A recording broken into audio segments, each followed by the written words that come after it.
आखिरकार क्यों हुई संजय सिंह और अखिलेश यादव की मुलाकात? क्या यूपी में सपा और आप का गठबंधन होने जा रहा है? क्या कांग्रेस पार्टी से समाजवादी पार्टी गठबंधन तोड़ देगी या तीनों पार्टियां मिलकर लड़ेंगी विधानसभा का चुनाव? दरअसल उत्तर प्रदेश में 2027 के विधानसभा चुनाव से पहले जहां समाजवादी पार्टी अपने प्रत्याशियों को लेकर तैयारियां तेज कर चुकी, जहां समाजवादी पार्टी बीजेपी गठबंधन को तोड़ने के लिए हुक्म का इक्का फेंक चुकी, क्या वही समाजवादी पार्टी अब आम आदमी पार्टी के साथ भी हाथ मिलाती हुई नजर आई?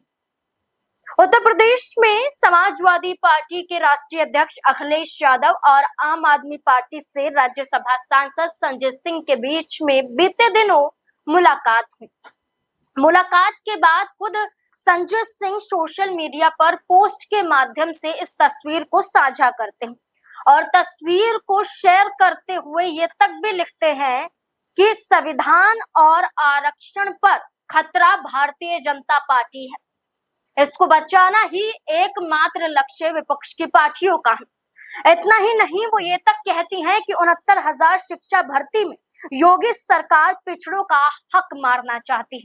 और इन्हीं मुद्दों को लेकर समाजवादी पार्टी के राष्ट्रीय अध्यक्ष अखिलेश यादव से मुलाकात हुई और सिर्फ इस मुलाकात को सिर्फ उत्तर प्रदेश के लिहाज से जोड़कर या उनके कार्य या उनकी कमियों से जोड़कर नहीं देखा जा रहा है, बल्कि आगामी विधानसभा चुनाव में गठबंधन को लेकर भी देखा जा रहा है। एक तरफ जहां बसपा के दरवाजे तक पहुंच जाते हैं कांग्रेस पार्टी के सांसद, जहां मायावती दरवाजे तक नहीं खोलती है, तो वहीं अखिलेश यादव संजय सिंह से मुलाकात करते हैं।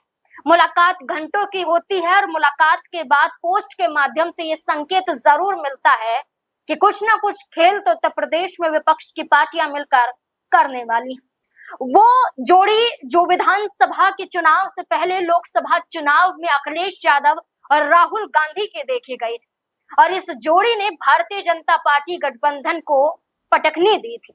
ये तक चारों खाने चित कर दिया था। वो बीजेपी जो बढ़ चढ़ कर बोल रही थी, जिसने राम मंदिर का मुद्दा बनाया और इस मुद्दे के जरिए वोट पाने की कोशिश की, वो बीजेपी समाजवादी पार्टी से पिछड़ती हुई नजर आई। और यही सिर्फ एक उदाहरण के तौर पर ना देखकर समाजवादी पार्टी इसे अब विधानसभा चुनाव में अपनी मजबूत पार्टी के आधार पर भी देख रही।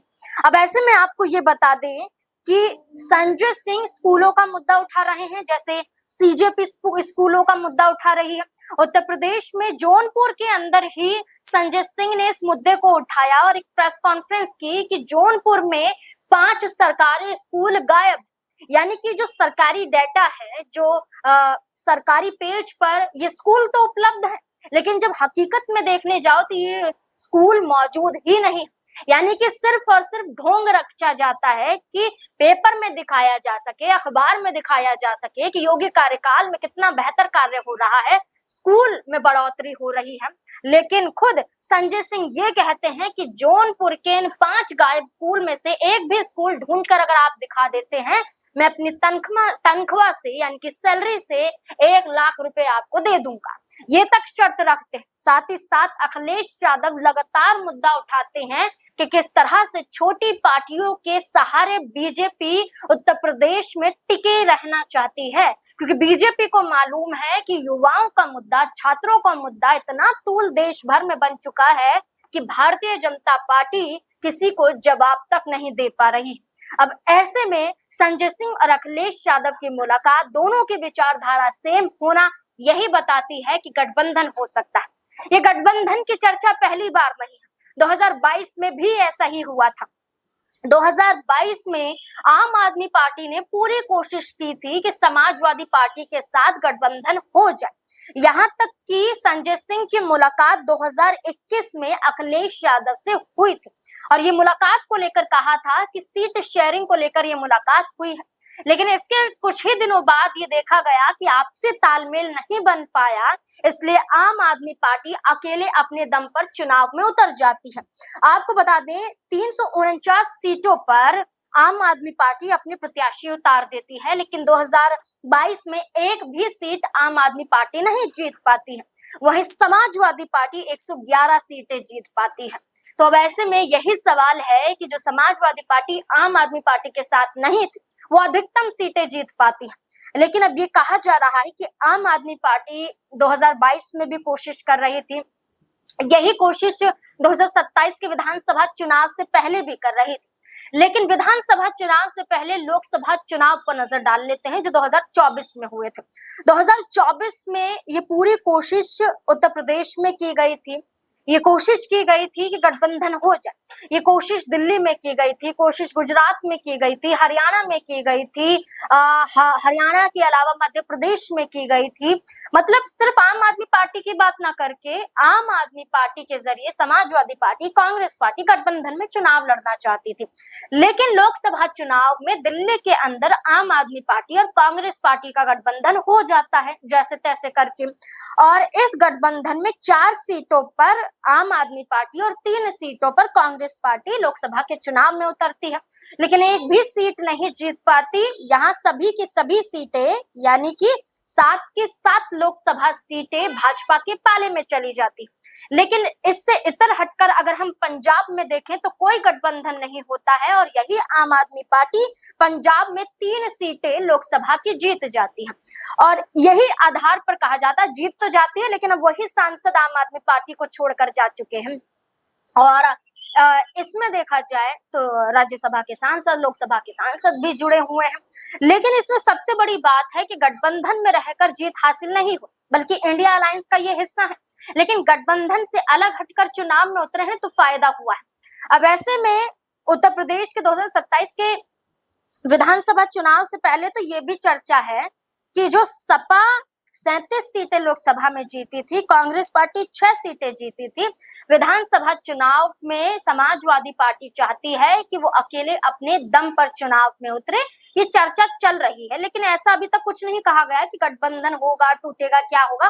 बस ये कहा गया है कि हाँ, कांग्रेस पार्टी हमारे साथ है। लेकिन अब आम आदमी पार्टी के संजय सिंह की मुलाकात होना अभी सवाल खड़े करती है कि आम आदमी पार्टी और समाजवादी पार्टी अगर गठबंधन में आते हैं तो क्या कांग्रेस पार्टी संतुष्ट हो पाती है, क्योंकि दिल्ली में उदाहरण देख चुके हैं।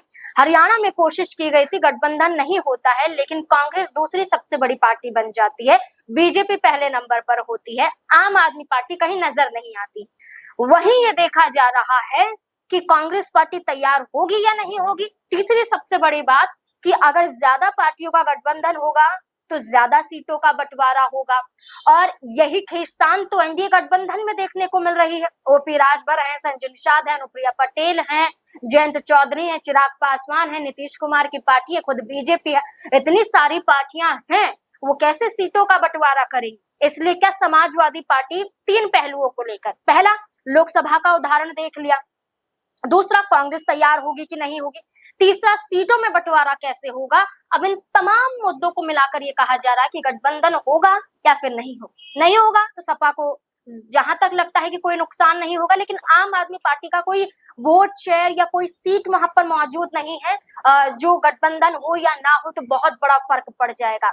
गठबंधन होगा तो हाँ, ये कह सकते हैं कि फर्क पड़ सकता है कि सपा का कुछ जो जनाधार है वो फायदा दिला सके आम आदमी पार्टी को, लेकिन गठबंधन ना होने से क्या होगा ये आम आदमी पार्टी पर ही निर्भर करता है। अब देखना होगा कि आने वाले वक्त में क्या इस मुलाकात के और मायने निकाले जा सकते हैं। सिर्फ मुलाकात भर थी या आने वाले वक्त में वाकई गठबंधन का रूप लेते हुए नजर आएगी। इस पूरे मुद्दे को लेकर आपको क्या लगता है, अपनी राय हमारे साथ जरूर साझा करें। धन्यवाद।